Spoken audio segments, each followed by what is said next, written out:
बाबा है तो विवाद भी। धीरेन्द्र कृष्ण शास्त्री भी इससे अछूते नहीं हैं। राजनीतिक दलों ने जिस तरीके से बागेश्वर सरकार का मुद्दा लपका है वो सिर्फ सियासी विवाद है, लेकिन बाबा के खिलाफ आरोपों की ये बानगी भर है, क्योंकि और भी कई विवाद है जमाने में।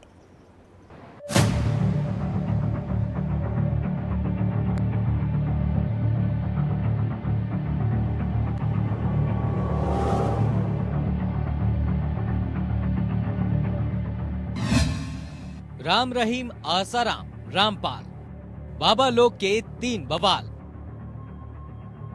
धर्म और मजहब के नाम पर जो तिलिस्मी दुनिया बनती है, वहाँ अंधश्रद्धा के आगे किसी का जोर नहीं चलता। सबके सब नतमस्तक। आज ऐसे ही 3 पाखंडियों की कहानी। राम रहीम या धर्म की अफीम,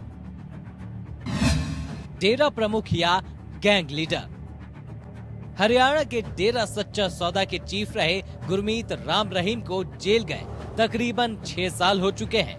हत्या और रेप के मामलों में सजा काट रहा है राम रहीम, लेकिन जेल के सीखचों से पहले विवादों के इस डेरेदार ने अपराध की वो काली कहानी लिखी जिसको तफसील से पढ़ने पर भूल जाएंगे कि ये किसी धर्मगुरु की कहानी है या गैंगस्टर की।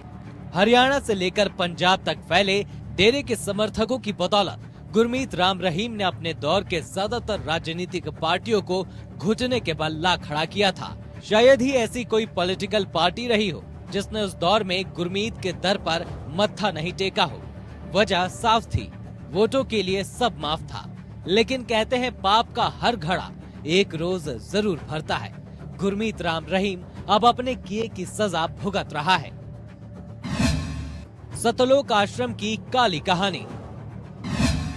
रामपाल, जिसने 18 दिन तक हिला रखा हरियाणा को।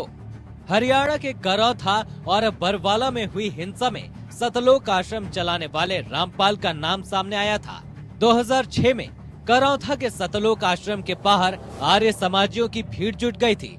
आरोप था कि सतलोक आश्रम चलाने वाले रामपाल ने अपमानजनक टिप्पणी की है। तनाव के बीच हुई गोलीबारी में झज्जर के एक युवक की मौत हो गई, जबकि 59 लोग घायल हो गए थे।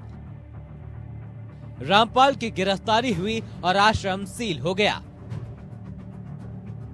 2 साल बाद रामपाल जमानत पर बाहर आ गया और फिर एक आश्रम बरवाला में बनाया।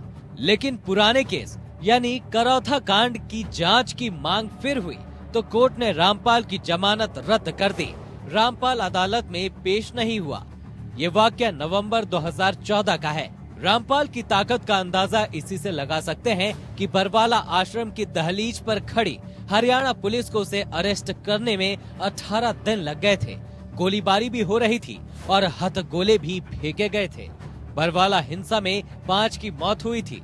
बरवाला हिंसा के एक केस में रामपाल को उम्र कैद हुई, जबकि करौथा में 2006 वाला केस में सबूतों के अभाव में वो बरी हो गया।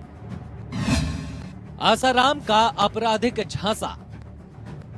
हजारों करोड़ के साम्राज्य का मालिक, लाखों भक्तों के आस्था का केंद्र और देश विदेश में 400 से ज्यादा आश्रम चलाने वाले आसाराम की कहानी अंधश्रद्धा के बूते एक अपराधी के स्वयंभू संत बनने की कहानी है।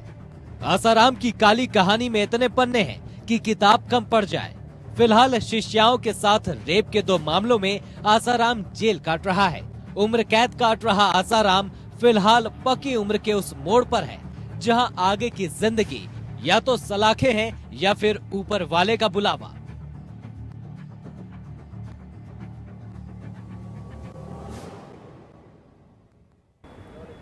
स्पेशल एडिशन में आज का सफर यहीं तक। फिर मिलेंगे एक नई घटना, नए मुद्दे और नई शख्सियत की पूरी पड़ताल के साथ। आप देखते रहिए एपीएन। नमस्कार।